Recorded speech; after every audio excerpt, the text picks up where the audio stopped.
কিছুদিন আগে শান্তিনিকেতনে গিয়ে কঙ্কালীতলাতে পুজো দেবার আমাদের সৌভাগ্য হয়েছিল এবং আমরা না খুব ভোরে ভোরে চলে গিয়েছিলাম, যার জন্য আমরা একদম প্রথম পুজো দিয়েছিলাম আর ফাঁকায় আমরা পুজো দিয়েছিলাম। ভিডিওটিতে পুজোর কিছু মুহূর্ত তুলে ধরা হয়েছে, আশা করি দেখলে আপনাদের ভালো লাগবে। আর যদি ভালো লাগে একটু লাইক, কমেন্ট, শেয়ার ও সাবস্ক্রাইব করার অনুরোধ রইল। শান্তিনিকেতন গিয়ে কঙ্কালীতলার মন্দির দর্শন করেননি এমন মানুষ খুব কমই আছেন। বোলপুর রেল স্টেশন থেকে 8 থেকে 10 কিলোমিটার দূরে কোপাই নদীর তীরে এই মন্দিরটি অবস্থিত। 51 সতীপীঠের শেষ পীঠ হিসেবে খ্যাত এই কঙ্কালীতলা।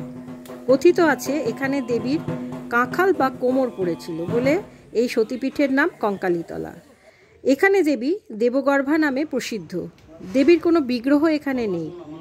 শিবের চূড়ায় দেবী কালীর দাঁড়িয়ে থাকা চিত্রিত একটি ফ্রেমযুক্ত ছবিতে পূজা করা হয়, অর্থাৎ মা কঙ্কালীর ছবি এখানে পূজিত হয়।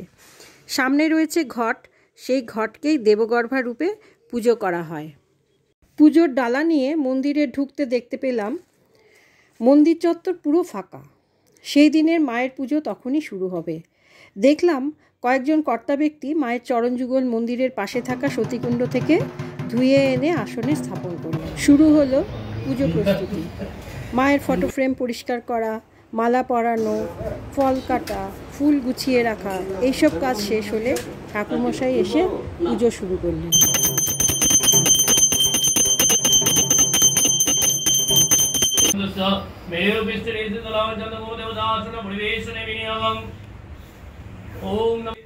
সেদিন আমার পুজোর ডালা দিয়েই প্রথম পুজো দেওয়া হয়েছিল মায়ের কাছে।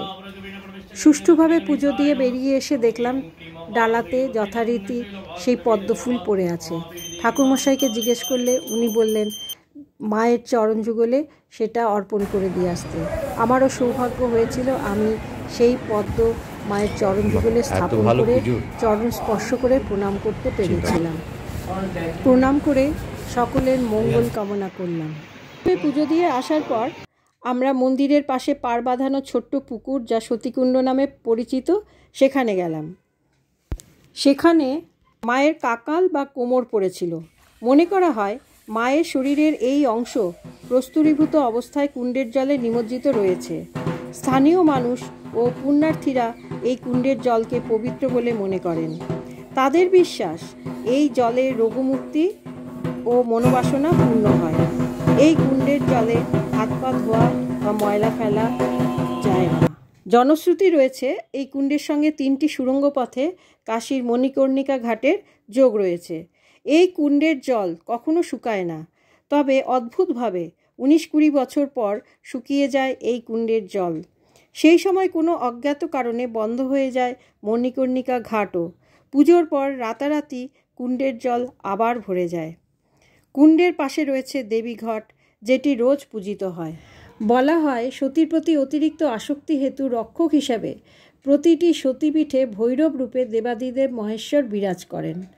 অষ্টাদশ শতাব্দীর শ্রেষ্ঠ বাঙালি কবি রায়গুণাকর ভারতচন্দ্র তার অন্নদামঙ্গল কাব্যগ্রন্থে লিখেছিলেন, কাঞ্চি দেশে পড়িল কাকলি অভিরাম, দেবগর্ভা দেবতা ভৈরব রুরু নাম।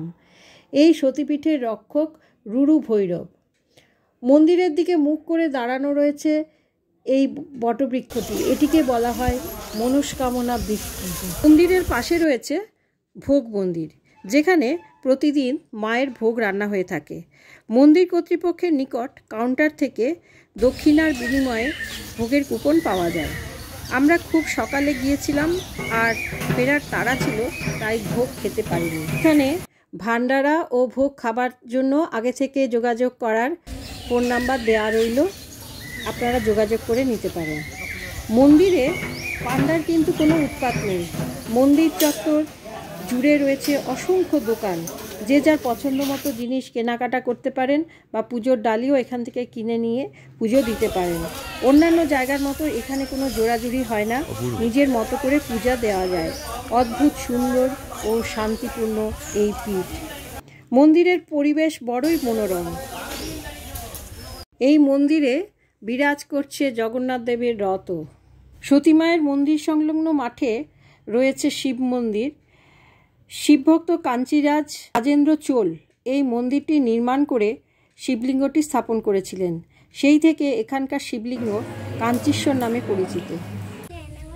কঙ্কালীতলার পাশ দিয়ে বয়ে চলা কোপাই নদী প্রকৃতি ও আধ্যাত্মিকতার এক মোহময় মেলবন্ধন সৃষ্টি করে।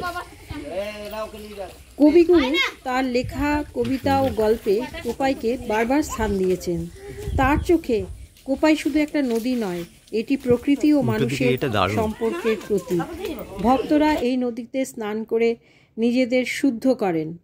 বোলপুর এসে সমগ্র শান্তিনিকেতন দর্শনের পর মায়ের সাথে কিছুটা সময় কাটিয়ে গেলে ভালোই লাগবে।